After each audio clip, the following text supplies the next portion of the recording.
brought to you by Nova शुद्ध घी। जब जब खाए दिल खुश हो जाए, सदियों का नोवा शुद्ध देसी घी, सपना स्वस्थ भारत का। I love घी।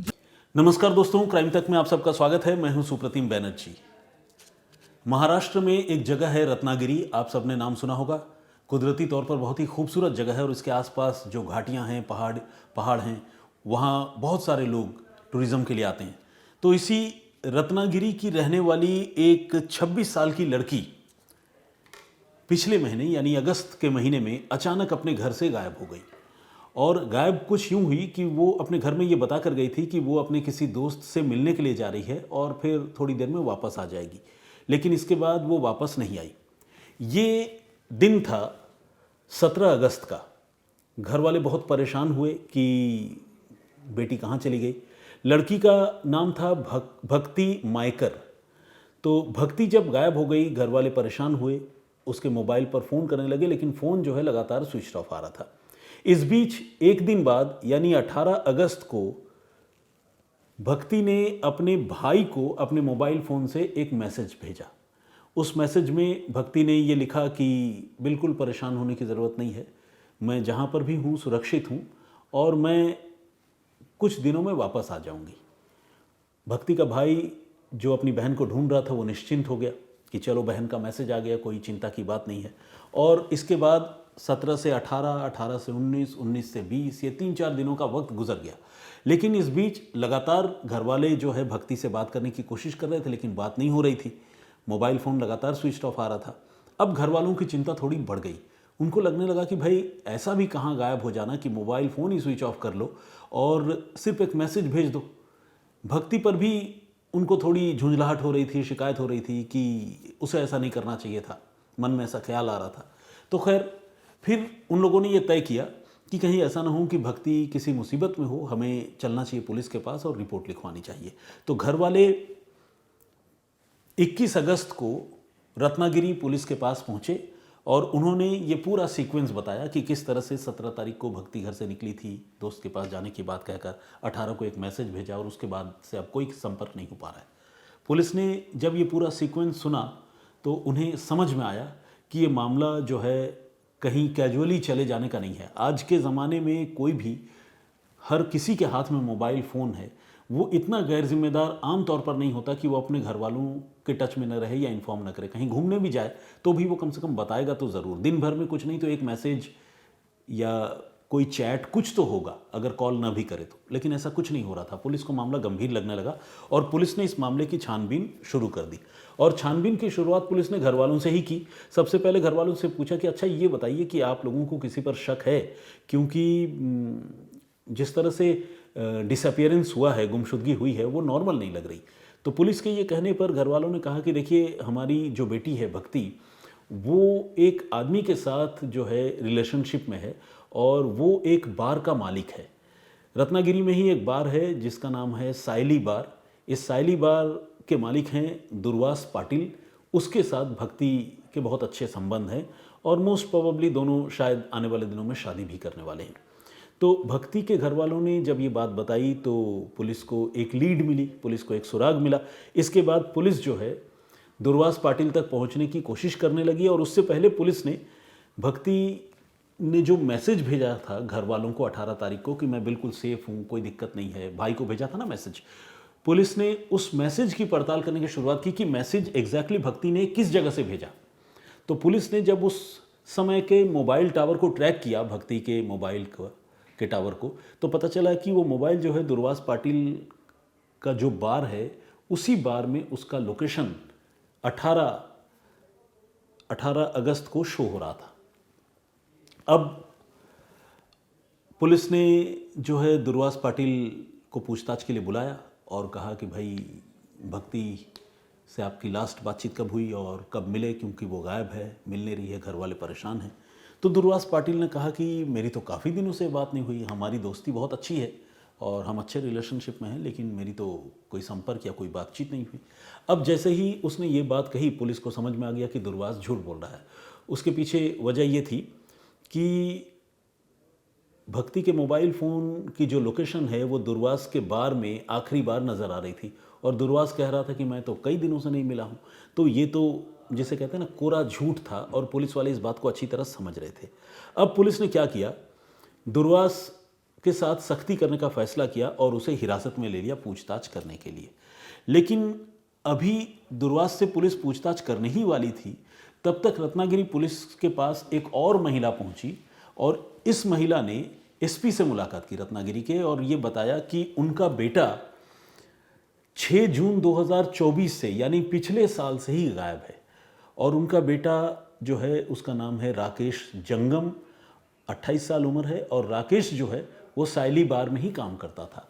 उस महिला का ये कहना था कि वो पहले भी पुलिस वालों से मिली थी और पुलिस वालों से उसने रिक्वेस्ट की थी ढूंढने की, लेकिन कोई हेडवे नहीं हो पाया, मतलब पता नहीं चल पाया उनके बेटे का। तो वो काफ़ी परेशान है। अभी वो नए सिरे से एसपी साहब से मिलने आई थी। तो एसपी ने राकेश जंगम की गुमशुदगी के सिलसिले में दुर्वास पाटिल से पूछताछ करने का हुक्म दिया।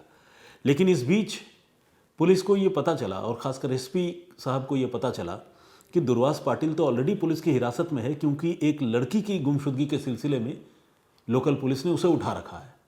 अब कहाँ तो भक्ति मायकर की गुमशुदगी के बारे में दुर्वास पाटिल से पूछताछ होनी थी, अब दुर्वास पाटिल का फॉर्मर एम्प्लॉय राकेश जंगम की गुमशुदगी के बारे में अब दुर्वास पाटिल से पूछताछ की जानी थी। यानी दो गुमशुदगी के मामले में एक आदमी से पूछताछ की जानी थी।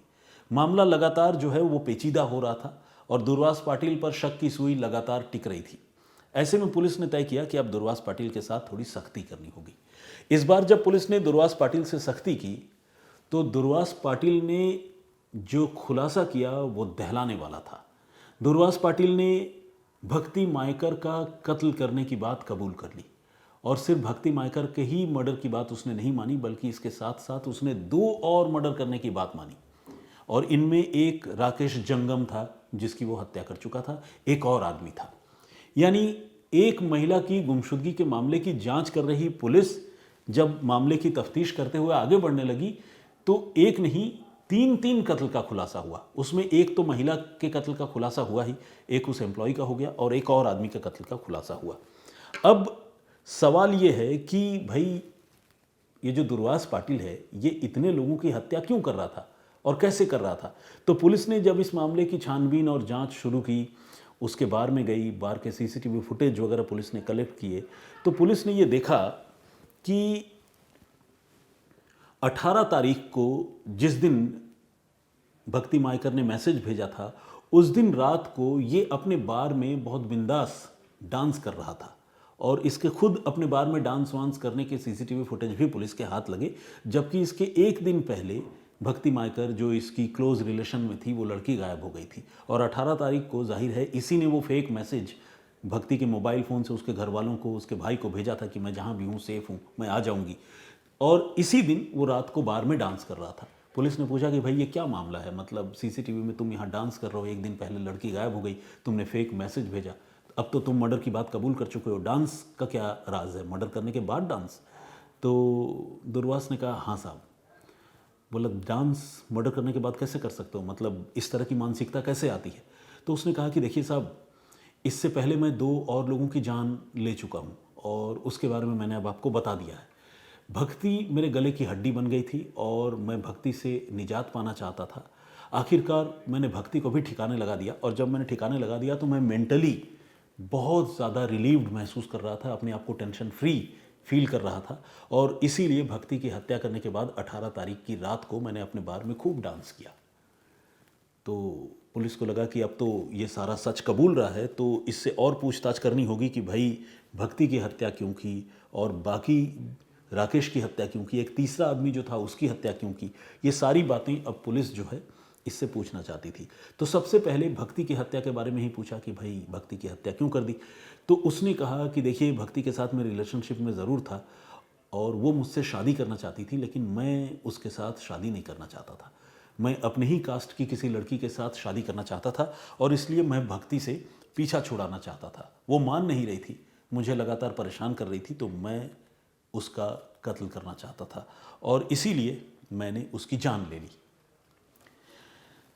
अब पुलिस ने कहा कि ठीक है, अब राकेश की जो हत्या है उसके बारे में भी हम जानेंगे, लेकिन तुम ये बताओ वो तीसरा आदमी कौन है जिसकी तुमने हत्या की और उस कत्ल के पीछे क्या वजह था। तो दुर्वास जो बार का मालिक था उसने कहा कि वो तीसरा जो आदमी है उसका नाम है सीताराम वीर, और सीताराम वीर की हत्या मैंने सबसे पहले की थी, राकेश जंगम से भी पहले। पुलिस ने पूछा कि भाई ये कौन था और इसकी हत्या क्यों की। उसने कहा कि सीताराम हमारे ही बार में काम करता था और हमारा एम्प्लॉय था, लेकिन सीताराम के संबंध जो है वो भक्ति के साथ उन दिनों बहुत क्लोज होने लगे थे और वो आपस में बहुत घुल मिल कर बातें करते थे और ये बात मुझे नागवार गुजरती थी। असल में दुर्वास जो है वो भक्ति से पीछा छुड़ाना चाहता था। दुर्वास ने भक्ति का फ़ोन ब्लॉक कर दिया था, उससे बात नहीं कर रहा था। और ये जो सीताराम वीर है जो दुर्वास का एम्प्लॉय है वो दुर्वास का बड़ा क्लोज था और दोनों साथ में बैठकर जो है शराब पीते थे। ऐसे में भक्ति को भी इस बात की जानकारी थी क्योंकि भक्ति दुर्वास के क्लोज थी। तो भक्ति जब दुर्वास फ़ोन नहीं उठाता था तो वो सीताराम को फ़ोन करती थी और सीताराम को मैसेज करती थी। सीताराम उसके फ़ोन और मैसेजेस का जवाब दिया करता था और ये बात जो है वो दुर्वास को नागवार गुजरती थी। उसको ये लगता था कि मैंने भक्ति का नंबर ब्लॉक कर दिया है और मौके का फ़ायदा उठाकर सीताराम उससे अपनी नज़दीकियाँ बढ़ा रहा है। मतलब इसमें देखिए कैसा एक मेल साइकोलॉजी है कि बंदा खुद तो उसके साथ रिलेशनशिप में आगे नहीं बढ़ना चाहता, उसे धोखा दे रहा है, लेकिन वो लड़की किसी और से बात कर रही है और बात भी इसलिए कर रही है कि उसी के बारे में पूछ रही है जो उसका लवर है, लेकिन उसके लवर को ये बात अच्छा नहीं लग रहा है कि वो मेरे रहते हुए किसी और से बात कर रही है। और इसी वजह से जब उसको ये लगने लगा कि सीताराम वीर उसका एम्प्लॉय होकर उसे क्रॉस करके भक्ति के पास क्लोज हो रहा है, उसने सीताराम वीर के कत्ल की प्लानिंग की। उसने सीताराम वीर को एक दिन जमकर शराब पिलाई। अपने बार के ऊपर में उसका एक कमरा है, उस कमरे में उसने सीताराम को बहुत बुरी तरह से पीटा, दारू पिलाकर, शराब पिलाकर, और इतना पीटा कि उसकी हालत बिगड़ गई। ये सब कुछ उसी बार में काम करने वाला राकेश जंगम जो है वो इन चीज़ों का चश्मदीद था, उसने ये सब कुछ देखा था।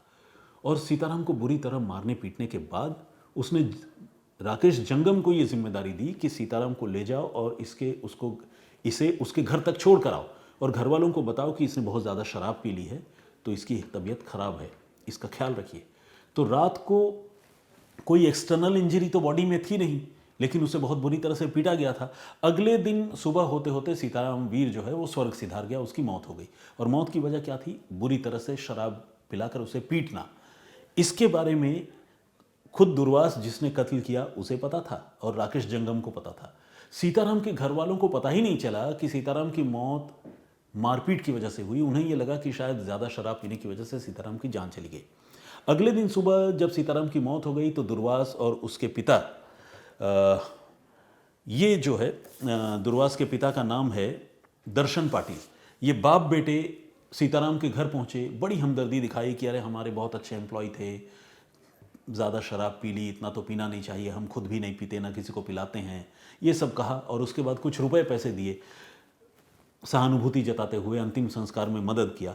तो घर वालों को ये शक ही नहीं हुआ कि उनका जो फैमिली मेंबर है सीताराम, उसकी हत्या खुद दुर्वास पाटिल जो उसके बार का मालिक है उसने की है। और उन्होंने सीताराम के शव का अंतिम संस्कार कर दिया। और ये पहला कत्ल था जिसका राज हमेशा हमेशा के लिए दफन हो गया, किसी को पता ही नहीं चला। एक चश्मदीद था राकेश जंगम। इस राकेश जंगम से जो है वो अब पीछा छुड़ाना चाहता था। उसने राकेश जंगम को अच्छे खासे पैसे दिए और पैसा देने के बाद कहा कि तुम एक काम करो, तुम रत्नागिरी छोड़ दो, क्योंकि तुमने ये देखा है कि सीताराम की मौत क्यों और कैसे हुई, और मैं नहीं चाहता हूँ कि मैं पकड़ा जाऊँ, तो बढ़िया ये है कि तुम रत्नागिरी छोड़ दो। राकेश ने पैसे तो ले लिए, लेकिन दुर्वास की नज़रों से बचकर रत्नागिरी में ही रहने लगा। अब दुर्वास को जब इसके बारे में पता चला तो उसने एक दिन राकेश को बुलाया, और राकेश को बुलाने के बाद उसने बातों बातों में उसे जमकर शराब पिलाई, वही मोडस ऑपरेंडी। और शराब पिलाकर वो लेकर गया राकेश को अंबा घाट। रत्नागिरी के पास एक जंगली इलाका है और यहाँ बहुत घने जंगल हैं, टूरिस्ट भी यहाँ पर आते हैं। अंबा घाट लेकर गया और वहाँ ले जाकर फिर उसने शराब के नशे में ही राकेश की पहले हत्या की, और हत्या करने के बाद उसके शव को अंबा घाट के खाइयों में नीचे फेंक दिया और वहाँ से ये वापस चले आए। इस काम में उसकी मदद की नीलेश भिंगारदे नाम के एक और आदमी ने, जो दुर्वास का बहुत खासम खास था। इसके बाद इन्होंने जो तीसरा और आखिरी कत्ल किया वो कत्ल किया भक्ति मायकर का। और भक्ति मायकर की हत्या भी इन लोगों ने रत्नागिरी से दूर, वहाँ पर जो जगह है टाउन से दूर अंबा घाट, वहाँ ले जाकर की और उसकी लाश को भी खाई में फेंक दिया और वहाँ से वापस चले आए। तो एक के बाद एक ये लगातार कत्ल करता जा रहा था। बेसिकली ये एक खौफनाक सीरियल किलर है, अब हम ये कह सकते हैं, क्योंकि 3 कत्ल करने के बाद किसी भी कातिल को सीरियल किलर का नाम दिया जाता है और ये किस्तों में कत्ल कर रहा था। तो तीसरा कत्ल करने के बाद ये वापस इत्मीनान से रह रहा था और इसे लग रहा था कि भक्ति की गुमशुदगी के बारे में कभी इतनी सीरियस तफ्तीश नहीं होगी कि कोई उसके बारे में पता भी कर पाए, क्योंकि लाश तो कहाँ वो खाई में फेंक आया है। लेकिन जब ये पकड़ा गया, इससे पूछताछ हुई तो पुलिस इसे लेकर गई अंबा घाट में और बोला कि जहाँ पर तुमने 2 लाशें फेंकी हैं, राकेश जंगम की और भक्ति की, वो दोनों लाशें दिखाओ। इसने वो दोनों लोकेशन पर पुलिस को लेकर गया। वो लोकेशन बहुत ही दुरूह और दुर्गम जगह थे जहाँ पहुँचना मुश्किल था। पुलिस और ये सारे लोग नीचे खाई में उतरे, तकरीबन 40-50 मिनट का टाइम नीचे उतरने में ही लगा। और उतरने के बाद इनको भक्ति मायकर की सिर्फ खोपड़ी मिली, स्कल मिला, और बाकी राकेश जंगम की जो लाश थी उसका तो नामो निशान नहीं था, क्योंकि वो तो पिछले साल जून के महीने में गायब हुआ था, उसका कत्ल तभी हो गया था। तो आप सोचिए, अब अगस्त का महीना है, 1 साल से भी ज़्यादा हो चुके हैं, तो मतलब अगस्त के महीने में ये सब कुछ चल रहा था। अब तो खैर सितंबर का महीना है। तो इतने दिनों के बाद उतने दुर्गम पहाड़ में कहाँ से ये लाश बरामद होती? जंगली जानवर, मौसम की मार, तो राकेश का तो कुछ भी नहीं मिला। तो इस तरह से पुलिस ने एक गुमशुदगी के मामले को पुलिस सॉल्व करना चाहती थी और एक एक करके जब पुलिस सॉल्व करती रही तो उसने एक एक करके 3 कत्ल के मामलों को सुलझा लिया। तो ये थी पूरी कहानी। आज की कहानी थोड़ी लंबी हो गई है और थोड़ी वक्त की कमी भी है। आप लोग लगातार कमेंट कर रहे हैं, इतनी हौसला अफजाई करते हैं, इतने पॉजिटिव बातें लिखते हैं, तो और सारे कमेंट मैं पर्सनली पढ़ता हूँ, ये बात मैं आपको एश्योर करना चाहता हूँ। लेकिन आज कोई सवाल जवाब या कमेंट पढ़ने का जो हमारी परिपाटी है, सिलसिला है, उसे मैं कंटिन्यू नहीं कर रहा हूँ क्योंकि थोड़ी वक्त की कमी है। और मेरी जो सहकर्मी है मनीषा, आज वो छुट्टी पर भी है, तो इस वजह से भी थोड़ा डिले हो रहा है, मतलब वक्त मेरे पास कम है, तो इसे अदरवाइज़ न लीजिएगा। आज मुझे इजाज़त दीजिए, मैं फिर हाजिर हूँगा किसी और कहानी, किसी और वाक़े के साथ। आज की स्टोरी पर कमेंट ज़रूर कीजिएगा। मेरी पूरी कोशिश होगी कि कल हम लोग इस पर बातचीत करें, चर्चा करें। Thank you very much all of you, और जय हिंद,